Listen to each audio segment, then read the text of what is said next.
Alright, let's finally make it to the end of this case. On the 1st of May, 2025, I Love Kim Possible a Lot made a train wreck of a video going after a former employee of hers, Aficionados Chris, and tying that story into two larger ones, that of DA Games and Saberspark. The video went over extremely poorly and was removed within hours, but the thing it was most known for was platforming accusations by Emu Emmy against Saberspark of very heinous things on 2 occasions in 2012. Over the course of May, my team, among other people, investigated this story to figure out what the hell was going on. And throughout the month of May, many people released their findings. I released my investigation video on June the 2nd, ending off by saying that that wouldn't be the end of the story. Spoilers, it wasn't the end of the story. Because I know how attention spans work on the internet in the modern era, I'm gonna come right out and say it and not bury the lead. Saberspark is not guilty of what he's accused of. Shortly after I released my video, and by shortly I mean the day of, Saberspark was able to acquire old text messages between him and Emily. Throughout the month of May, after his response video, he was looking through old computers, old technology, and old cell phones, and spending hundreds of dollars at repair shops to find any evidence that he could to exonerate himself. So, during the month of May, my team asked Emily a lot of questions. Beyond just the interview that I published on June the 3rd, my team had DM communications with Emily via Discord. Through these, we asked many questions about not just the incidents in question, but contextual information, Emily and Saberspark's relationship overall. Throughout it, I tried to ascertain the wider picture. I asked her questions about how they met and what their relationship was like before Candlelight Gardens. I asked about that time in October between the two conventions, and I asked about the relationship afterwards, among many other details. When Saberspark got his text messages back, every investigator was able to compare and contrast answers, and they looked very, very bad for the narrative that Emily had constructed, to put it as simply as I can. This information was released to the wider public on 10:30 p.m. Eastern in Beckett's video on the channel Cope and Seethe on the 20th of June. And if you're interested in the full story of this part of the investigation, and want to know about all of the minute details, I'd advise you watch that. Saberspark goes on the record and talks about his experiences. I'll hit you with the too long didn't watch here. Here are the things that are most damning straight out of the gate. Emily told me and my team that after Equestria LA 2012, she tried to pull away from Saberspark. The text that Saberspark was able to provide proved that they had communications for months afterwards, and these communications appeared very amicable, to the point where Emily had even asked Saberspark for relationship advice, once again after the alleged incidents were said to have occurred. In 2013, Saberspark unfollows Emily on Twitter, and she texts him at 1:45 a.m. asking, "What did I do this time?" At around 2 a.m., less than an hour later, Emily tells 3 girls she's staying with the story that we've all been told. There's obviously more details you can pinpoint, and once again, you can watch Beckett's video if you want all of those details, but they take over an hour. And I think what I just stated will paint the clearest of pictures as to exactly what we're dealing with. I have no idea why Emily said that she pulled away from Saberspark immediately after the incidents, when evidence is clear that she didn't do that. Because, let me put it this way. If Emily did say that she was still talking to Saberspark well into 2013, months after the incidences, none of us would have actually questioned her on that.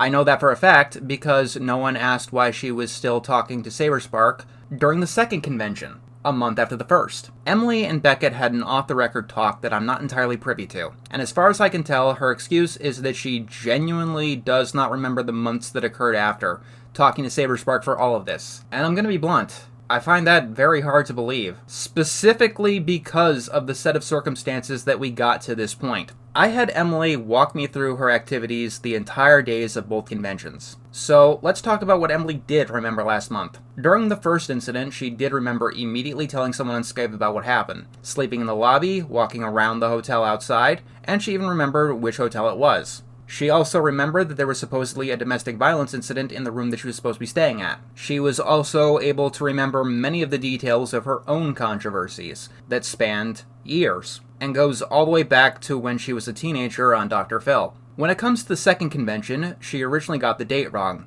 stating the second incident happened in 2013. In hindsight, it's kind of odd to leave that hanging for an entire month if, in your memory, no communication happened with Saberspark after November 2012. She did not remember the name of the hotel in hindsight, we had to look that up ourselves. She remembered going to a Target that day for snacks sometime during the day and playing games in the hotel room for much of the day. Saberspark's testimony also mentions that there was a Target in the area. And I walked over to a Target across the street. I got the pregnancy test, came back, and I'm like, Please, can you take this? And she goes, okay, you know. Now, let's talk about the layout of the hotel. Saberspark mentions this. We met up. There was like this this not basement, but this lower level at this nice Hilton hotel. I'm pretty sure it's a Hilton. It was a nice hotel in the area. And we're asking her. We start walking around the hotel, by the way, just catching up. And we went down to like this gym floor. Emily says that the basement had meeting rooms that could be rented out. So whose memory do we trust? Saberspark's. Grace actually called the hotel. And this is what she heard. I'm just recording this because it's hard to type and explain. I didn't ask specifically. I asked specifically if they had a basement. The front desk person was really confused. And so I said, do you have an accessible lower floor area? And they told me that was the gym. So I don't know if they actually have a basement or not. The person on the phone was really confused, and I think they wanted me to hang up as soon as possible. It completely matches Saberspark's description of the hotel. And, no one outside the investigation knew that we did this, because until Saberspark himself mentioned this, it would have been a useless thing to mention. Especially because we thought the hotel could have changed the purposes of its room in 12 years. This is a point to faulty memory on Emily's side, but here's the thing. I asked her about a lot of details, and she did get quite vivid at times. However, there is one thing that I think is a silver bullet to the memory argument.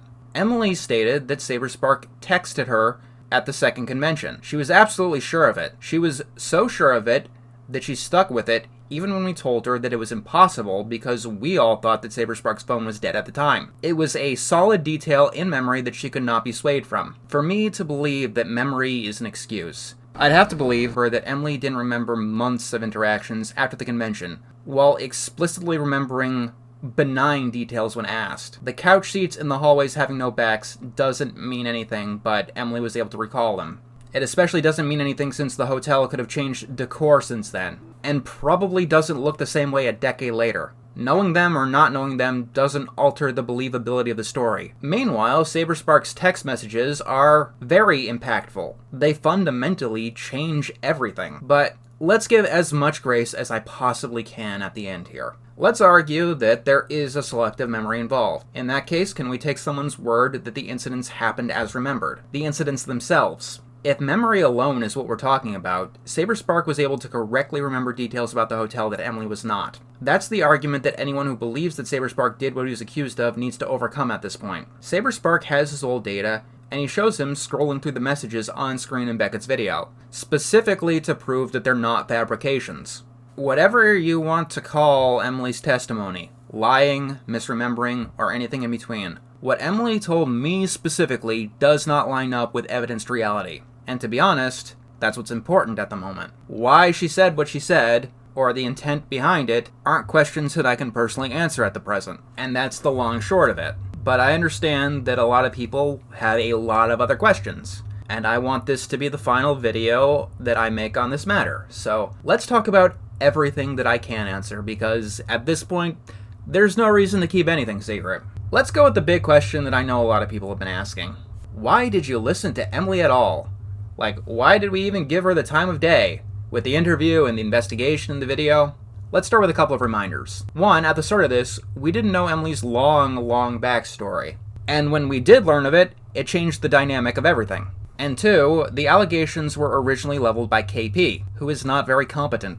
Whether the allegations were true or not, KP's video did a disservice to everyone involved. Once again, you could call it karma that her video ended up being the train wreck that it was. But on the other hand, you could have called it a potential scapegoat. Let's take a look at a universe where only KP decided to look into things. People would be pointing to her for every misstep and strange thing in the story, whether or not KP was actually to blame. Recall, if you might, KP and Courtney essentially tried to coach Emily to remove bits and pieces from her testimony, the bit about implied consent. My team questioned Emily, we confronted her on some details, and we asked her to expand in some places. But you have my word, we didn't coach her. Every detail that she gave came from her, as far as we can tell.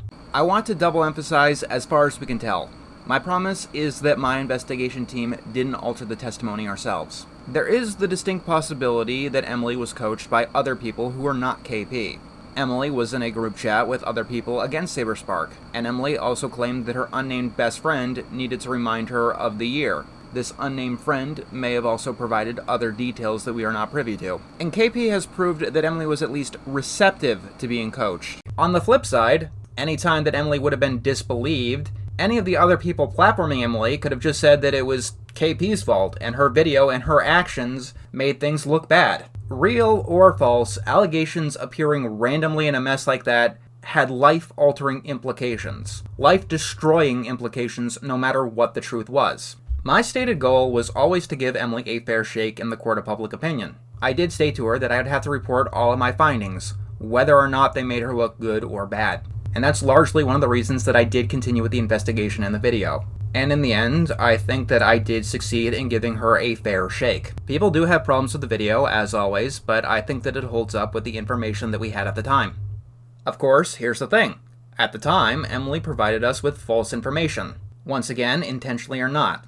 Whether she was intentionally lying or manipulated or just has a bad memory, she told me personally things that are objectively not true. And people have been giving me a lot of comments about this, thinking that I'm stupid or that I have egg on my face or whatever. Let me humbly ask you this question. How do you expose a liar? In a way that won't affect or offend someone who isn't a liar? The answer is actually really simple. You just get them talking. A lot. For hours. An innocent person might be mistaken on details. It happens. But they'll generally stick with the truth. And even with small missteps along the way, they'll generally tell you something that makes some form of sense. A liar will inevitably trip up. They will either contradict themselves or the evidence at some point. Very few liars are good enough to keep talking forever without tripping up.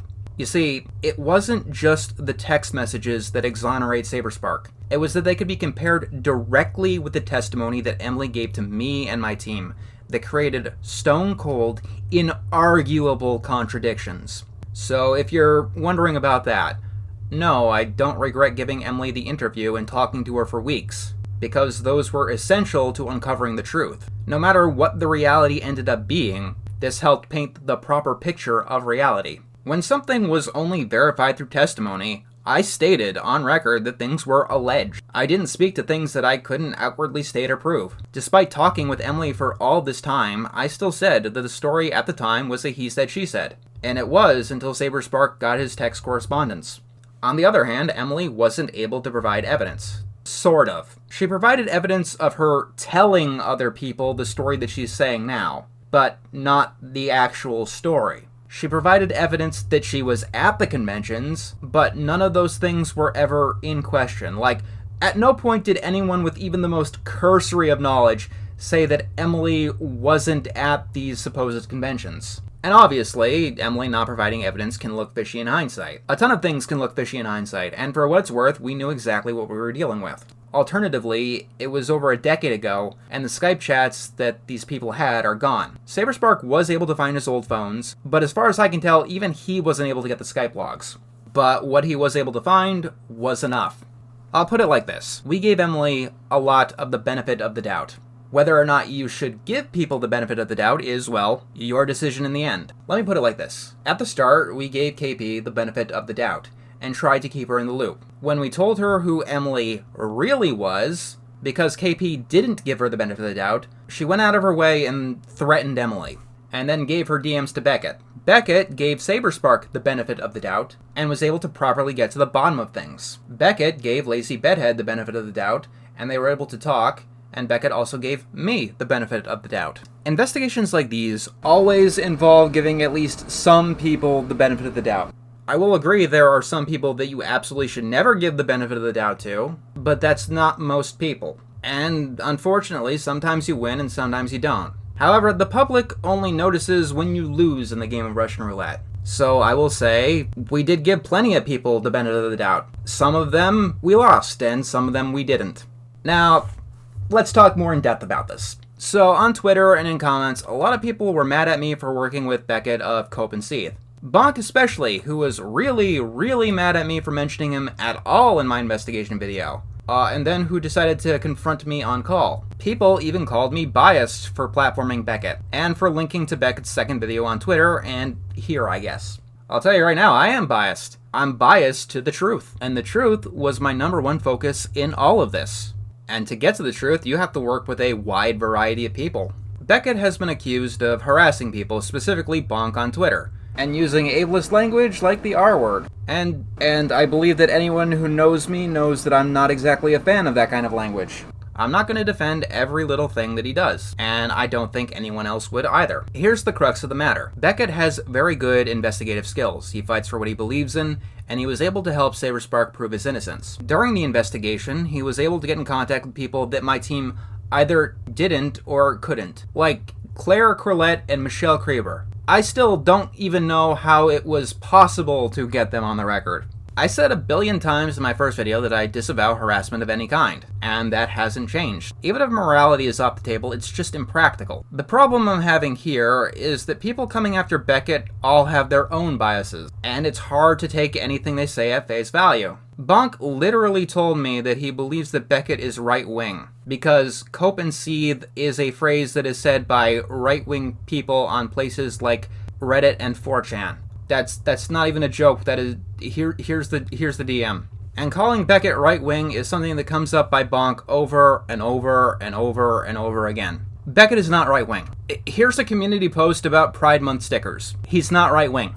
If you need another example, last year he made a video on Just a Robot, who, beyond the controversy that got him in hot water, was essentially an anti-woke media critic accused of being racist. And in doing a video on him, Beckett talked to and platformed a bunch of people who are distinctly not right-wing. Just look at this here. However, I believe it is blatant when you look at any of their posting that they are an account that prides themselves in harassing left-wing folk and defending those on the right. Hey, you know that Saberspark is left-wing, right? Like, openly. To the point where a lot of his content is critiquing right-wing stuff, right? Beckett reached out to Saberspark first. Not the other way around, as Bonk seems to be implying. Also, I have to state this. Bonk thought that I might have been right-wing because I placed a clip of Rebecca talking about eating her boogers in my video. So take that where you want to take it. It's also worth noting that Bonk's quest against Black Griffin wasn't originally about Black Griffin's alleged grooming, but because of his quote-unquote racist posts back in 2020, when everyone was crazy during the pandemic. Bonk only learned of the allegations later on. But even beyond political stripes, Bonk keeps claiming that Beckett was making fun of his financial situation. So here's the truth of the matter. Bonk had a GoFundMe, and Beckett offered $100 if he would go on interview with him. And people like OpBlock also offered to chip in. I have no reason to believe that that offer wasn't genuine. Beckett does get very mean on Twitter. I'm not going to argue against that, or defend it for that matter. If you want it in plain English, I don't think that he should do that. Also in plain English, nothing you and I can say will get him to stop doing it because he finds it funny. Also in plain English, no one's perfect. So I'll say this. Nothing that I've seen about Beckett suggests that he's a liar, or he doesn't care about the truth of the matter, or that he just doesn't care in general. The people who are coming after him try to paint him as this far-right sociopath, but with virtually everything that they've shown me. Literally the worst thing that I can call Beckett is an asshole on Twitter. He does antagonize Bonk a lot. However, Bonk will ignore virtually all evidence that doesn't substantiate any wayward allegations he wants to present against anyone, which is actually dangerous behavior and leads to actual real-world damage. Bonk claims that Claire said she was forced to pet Sophie's snail in Beckett's original video. This is not what Claire said at any point in time. Bonk also thought that Lazy Bedhead was making the investigation video, when no one ever even alluded to that. She was a part of the investigation team, but she didn't make the video. I did, and I was always the one making it, and it was like literally the first thing that I told Emily. So when Bonk is making other accusations, it is incredibly hard for me to believe him, because this is something that I keep noticing with him. He has 80% of the picture, and he talks like he has 200% of it. Either he's not paying full attention, he's running on what he wants to hear to make himself as pissed off as possible, or wires are getting crossed somewhere. Random details just get lost, rewritten, and canon. And one time he did it, it actually managed to piss me off. The day after Beckett's video comes out, I stream to talk about the immediate findings. And Bonk writes this, ending by saying that I'm going to hell. That'll be fun. The VOD of that stream is still up there if you're interested. Maybe I'm misremembering, so you can see the reality of the situation. Bonk says that I started off the stream by joking about his suicide attempt. So, apparently, allegedly, I started the stream by doing that. So, the proof should be in what? First 10 minutes? Let me spoil if you missed that stream. I didn't do that. At all. I even went back and rewatched the VOD myself to make sure that I didn't say anything that could even be misconstrued as joking about Bonk's suicide attempt, even by a bad faith actor. The closest thing I could find was someone commenting, "Bruh, this feels like throwing someone under a bridge 101." And I responded that that was bad phrasing, because considering what happened, it was bad phrasing. And while I was lighthearted in talking to the commenter saying that it was bad phrasing, I wouldn't consider that joking about the attempt, and I think that most other people wouldn't consider it a joke either. But apparently Bonk is not most people. Bonk is a person who takes the worst possible interpretation of everything that anyone says and just rolls with it, stating it as plain fact for reasons that I literally cannot comprehend, and that is the sole reason that I will never talk to him again. There was a point in the stream that I did laugh. I laughed because someone asked me if Beckett and KP were the same person, and that just painted the most ridiculous picture in my head, and I found that funny. But I take personal offense to Bonk claiming that I joked about him attempting suicide. You want to know the reality of the situation? When I learned of what Bonk was attempting to do, I was freaked out for a good majority of the day. The only direct contact I had to him was on Discord, to which I tried to message him, and I tried giving information that I knew to others who may have been able to get in contact with him. I was shocked, and I was worried, and I personally was helpless. And ever since then, I have been very careful about what I have said about him. Bonk himself even stated on call that he expected me to be a lot more critical towards him in my video. I only said what I had to against Bonk because I have my sympathies. And after the video, he confronts me on call, where what started about him talking about his problems in my video turned into him talking about his ideation. It was not a pleasant conversation, and I will leave it at that. It's not like I recorded it myself, so there's not much I can say regardless. There is only one thing in this message here that Bonk says that's true. You see, I was lied to repeatedly during all of this, was turned into an anxious wreck during some of the turns of events, all while I had to console other people and had to deal with a bunch of other shit in the meantime. And after the video comes out, it ends with new evidence that counteracted what I personally was told. In spite of all of this, all of it, in spite of people acting completely bizarre behind the scenes, there is only one thing that, genuinely pissed me off to my core. Genuinely pissed me off. And that was that Sophie gave Bonk back access to the Brony Fandom Twitter account. This shocked everyone on my team and everyone in the stream. And to this day, no one knows why the fuck she did this. And now I am about to be very angry. Let me recap on what happened last month. Bonk used said Twitter account to try streaming himself jumping off a bridge. This was after a mixture of fights and direct harassment, as that was the prior time that the accusations towards Saberspark seemed to be the most stark. Saberspark gave his response video, KP gave her threat, and at the time it looked like even my own team was against Emily due to the cell phone discrepancy. So several people try to get Bonk help. It gets brought to a mental hospital and Sophie changes the password to that account. Let me ask you, would any of you, anyone in this audience, give someone back access to that account after all of that? Anyone? If the answer is yes, I'd say that you don't belong in this audience. And I am beyond Dusseldorf that some people are actually taking this side on Twitter.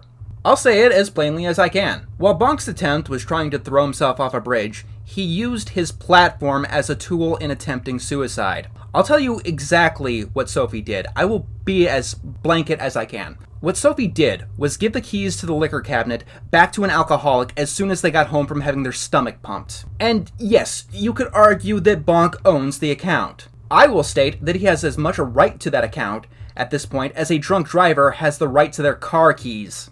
Beckett had been going off on him at Twitter, and I will reiterate, I do not stand by that for what should be obvious reasons at this point. But this scenario setup should not exist in the first place. Giving Bonk back access to the Brony Fandom Twitter account, I can't see that as anything but morally reprehensible. There are so many mysteries to all of this still, but one of the biggest ones, was why the hell did the two of these share a Twitter account at all? Let's look at this from an outsider's perspective. Bonk released KP's threat to the public without anyone's permission. Not KP's, not Emily's, and not Sophie's. That immediately made it seem like Emily was lying, and it revealed who she was to those partially in the know. To be blunt, if you're trying to take a guy down, none of these actions are helpful, and Bonk continually does things like this. So, I've got a theory. On the 5th of May, Brony Fandom goes into this Twitter thread talking about their involvement with KP. Basically throwing KP under the bus. Sophie is mentioned a couple of times. One stating that the subject was triggering for her, and letting the audience know that Sophie was not involved at all. First of all, Sophie was involved.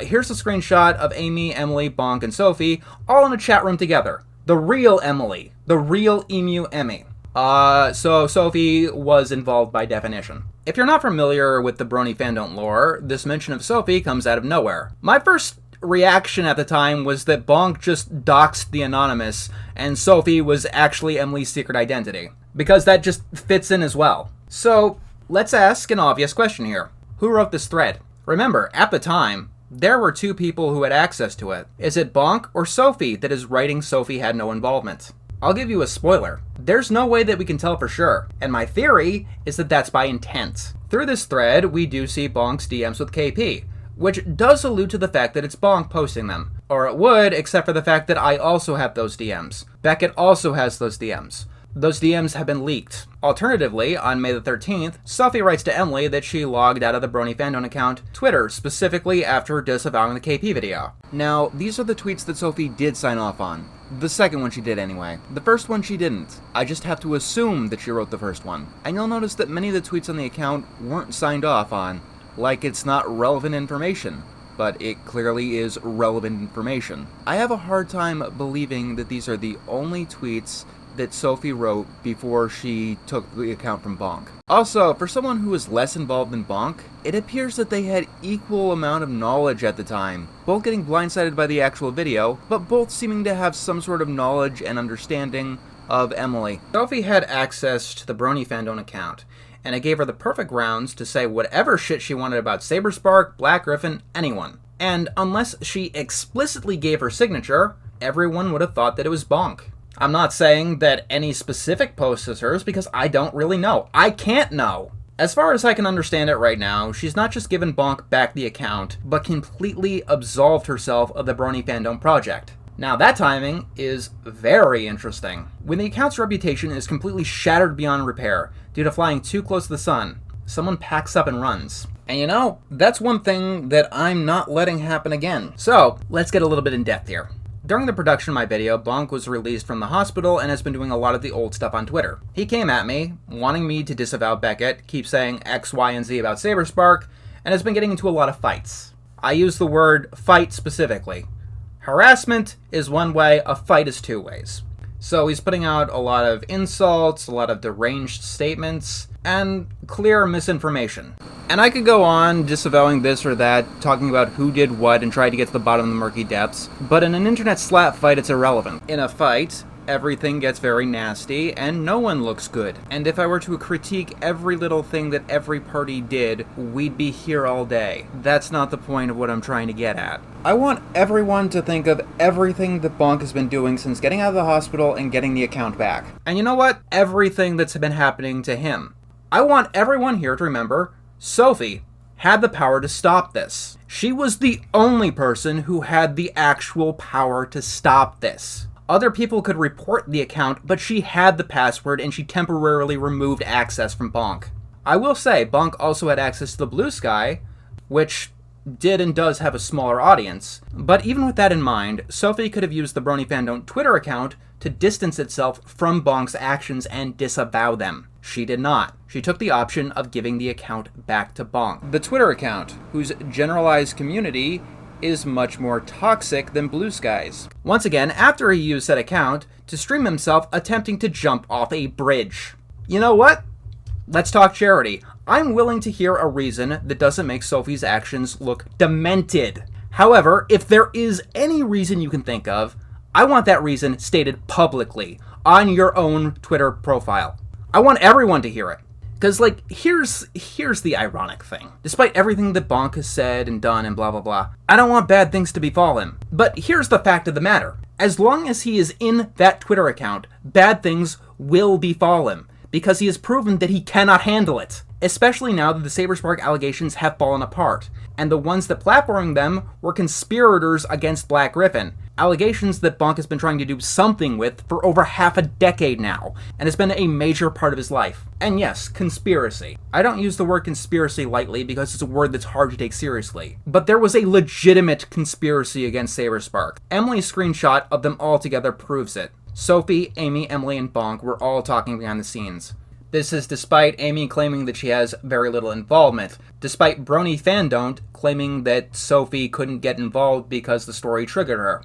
And you know what? Speaking of conspiracies, there's one thing that I've got to mention here towards the end. I do not believe that people are going after Beckett because he's quote-unquote right-wing or edgy or whatever. I think it's because he platformed Claire and Michelle and played that clip of Ian yelling, allegedly in a therapist office. That is what pretty much everyone involved in this conspiracy keeps saying, that this was recorded without Ian's consent, or that it's a HIPAA violation or whatever. And when asked, Bonk wouldn't provide evidence of this fact because he doesn't trust me. No one has provided evidence of this. The question is, if this is true, how would anyone know this? It couldn't be Claire saying this because she's the one who provided the audio. So it's either the therapist or Ian himself. Bonk specifically alleges the recording was cut up and edited into conversations that didn't really happen. So let's talk about the editing angle. I took a look at the audio of the thing and analyzed its waveform, and I even ran it through a spectrogram, which you can use to catch audio cuts. So, there are cuts in the audio. The first one happens after almost 2 minutes of a 3-minute recording. Now, to say it was intentionally cut up is a little bit far. It could be a technical failure of the recording, or it could be stitching several conversations together. Here's the thing, the argument that's being made is that they're out of context. And let's just get this out of the way. There is no context which makes Ian sound anything but an asshole. Unless, I guess, they were recording a show together, which is not the allegation. Assuming that the audio cuts aren't just technical failures from a bad microphone, the worst thing that I can call this is a compilation. Because as far as I can tell, in between the cuts, it's not edited. Even beyond that, investigation says the first 2/3 of this, which alone makes Ian look like an asshole, hasn't been altered in any way whatsoever. Bonk was pretty much mad at everyone for using the quote-unquote therapy recording. But here's the thing, Beckett didn't hide that there was an audio cutout. He subtitled it as trailing off. And you want to know something really damn ironic? So, one thing came up in my call with Bonk. I didn't record the call, so I can't objectively prove it. But I wasn't in that call alone, so I actually have a witness. Benius was with me in that call for everything, and he can verify it. One of the criticisms that Bonk had for me specifically was that I criticized KP for recording people without their consent, because Bonk says that he found it necessary to do that sometimes. So, he thinks that his word is better than Claire on whether or not she was groomed. He's okay with recording people without their consent, unless it's Claire doing it.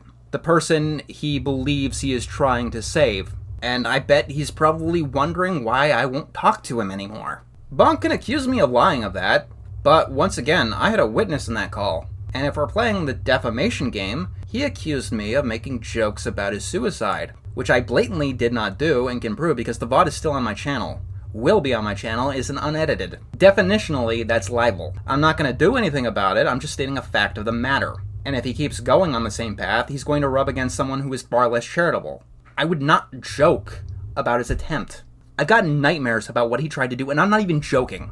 It'd be best for everyone involved if he should just forget that I exist. But I don't think he can. He doesn't let things go. Bonk wanted to do a reaction to my video at some point, but someone told him not to do it, and so he didn't. Until Beckett's second video came out, and now he's ranting about everything and everyone. So I'm sure that he'll be saying many, many wonderful things about me in the future from here to perpetuity. And you know what? I honestly don't give a shit anymore. I just don't. I've had enough. I'm tired. I stated ahead of time that Brony Fandon't, the account should be disavowed. And I think that's the only way to react to all this, is just ignore the account completely. Don't respond to it, don't retweet it, don't look at it. Seriously, it's bad for any side of anything, no matter what you're trying to fight for, to give it any sort of attention at this point. So where does that leave everyone else? Saberspark did put up a community post. It states that he's looking into legal action, but it's not clear towards who. And he is probably looking forward into getting back into a more regular schedule.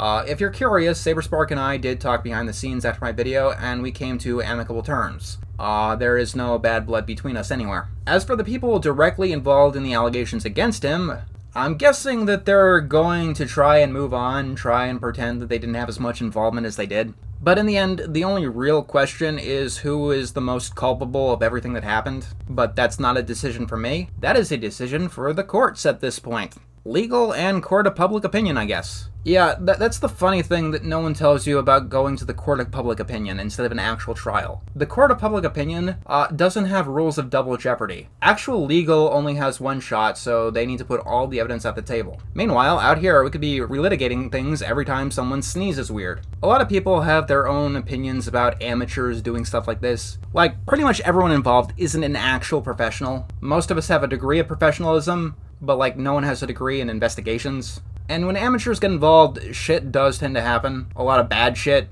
And not even because people have the worst intentions, sometimes people are just really that incompetent. I understand those opinions. In an ideal world, professionals would tackle every single situation. We don't live in an ideal world, and sometimes what you get is what you have. And sometimes all you get is just random people trying the best they can with what they have. And sometimes you don't even have those. You get the ambulance chasers. The people only looking to make a profit. As Creepy Reading put in my live stream, there's a bunch of sub 20 subscriber drama gremlins out there. People who are in it for nothing but the ad revenue and, well, clout. Or even worse, the people in it with some kind of vengeance. I can't say I'm happy with the way that everything happened in the background, but as far as I can tell, the truth is out, and that is the most important thing. In my personal purview, Saberspark's text communications with Emily, when compared to the testimony that she gave us, exonerates Saberspark. Not guilty is my verdict. And I think everyone involved in the investigations, more than anything, wants to move on to some kind of normalcy. I know that I do. But as an epilogue, it brings us back to where we all started. The one person who is probably not going to get normalcy. What about I love Kim Possible a lot? Well, as I write this, exactly a month ago, she made a tweet saying that she was waiting for third-party information to drop before she gave a response. That was before Beckett's first video. So, as of now, the dust has largely settled. So, if she's still on stating her case, that'll be the next chapter in this story. If any of you want to keep going on past its end. And to be as honest as I can, I'm curious to see what she's going to say at this point. If you're wondering, no one behind the scenes told KP about Saberspark's texts. It was mean and it was sucky, but it had to be done that way. After we told KP about Saberspark's phone being dead a month ago, KP went straight to Emily with her threat.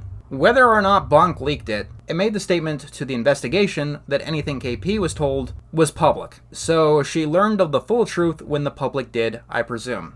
For security reasons, we couldn't tell KP what we had learned as we learned it. Emily couldn't be alerted until someone we could trust talked to her directly about the texts. And by that point, the video was almost done anyway. I could say plenty of things about my own thoughts with everyone involved, but I think that what's on the table speaks for itself, really. And I think that's the end. I never claimed to be perfect. I want to make that clear here. I'm just trying my best. And I hope that you agree that we did the best we could with what we had. And when we couldn't uncover the full truth ourselves, we worked wholeheartedly with people who could and did. After I did signal boost Beckett's video, people once again called me biased, and I will say it again. I am biased. I am biased to the truth. The truth is what was important here. It's the most important thing. And the truth is, I am more tired than I have ever been in my entire life. Is there anything else that I'm forgetting? Oh yes, the Chugga Conroy thing. Okay, this is very, very tangential, but this is brought up in the interview with Emily. The Queen Falls documentary accused Emily of defending Chugga Conroy, so we brought it up in the interview. Of course, I believe the allegation in the original video was wrong of what Chugga was even accused of, so I did at least correct that because I'm familiar with the story. And the stuff that I said that Chugga was accused of was what he was accused of. That is what people accused of him. But because it was a smaller point in a larger video that was already a smaller point in a larger video, I didn't elaborate on how that story ended. I just linked to his response, but apparently that wasn't enough. Chugga Conroy released a full 14-page document talking about a bunch of wider information that cast a lot of light on that situation that made it more complicated than the people who were accusing him made it seem. For example, people pointed out a lot of the innuendos Chugga had with someone on videos that made him seem creepy. What wasn't revealed to the public until Chugga himself made it public was that the two were actually engaged and had been dating for 10 years. At present, these two people have made up, so please do not target or go off on anyone. I'm sure that you can find a full documentary on that story on your own. I never meant to revitalize old allegations. That was never the intention. And at some point, I'm sure someone will go deeper into all of the other things that were brought up in that interview to verify this or that. I will reiterate, I am very tired. This isn't my day job. This is just me trying to do right by people. I will also reiterate that I do think the team and I did a good job here. I know some people have criticisms for some of the people who worked with me or that did certain things along the way. Without the help from others, all of the people credited, and beyond, this whole thing would have been a train wreck of its own. I won't go into specific details, honestly, to save myself from the embarrassment, but you could probably personally imagine how I reacted when we learned the backstory of Emily Jones and thought Saberspark's phone was dead when she said that she was texted. Of course, roundabout way, we're back to essentially the same truth, but I don't think I need to state why it's wrong to be right for the wrong reasons, or at least I should hope that I don't have to. A lot of people worked very hard, and are still working very hard, and they come from a wide variety of walks of life. And I will also restate, it goes beyond who's credited, by the way. Like, I credited a certain amount of people, but that's not everyone who worked on the video. During projects like this, I actively ask if people do or don't want to be credited. And if they don't specifically state they want to be credited, I don't credit them. Unless they're, like, obviously in the video and their connections are undeniable. And I don't think I should have to explain why I do this. Anyway, too long didn't watch. Saberspark was accused of stuff by Emily Jones and platformed by I Love Kim Possible a lot. During the investigation that took a month and a half, Saberspark found old text data that went completely against Emily Jones' testimony and painted a very different picture of reality. Enough to where I can say that Saberspark is not guilty of what he is accused of. And that's the final findings. You know, in 2013, when I decided to review cartoons, I don't know if I would ever have expected my life to turn out the way it has. Butterfly effects are fascinating.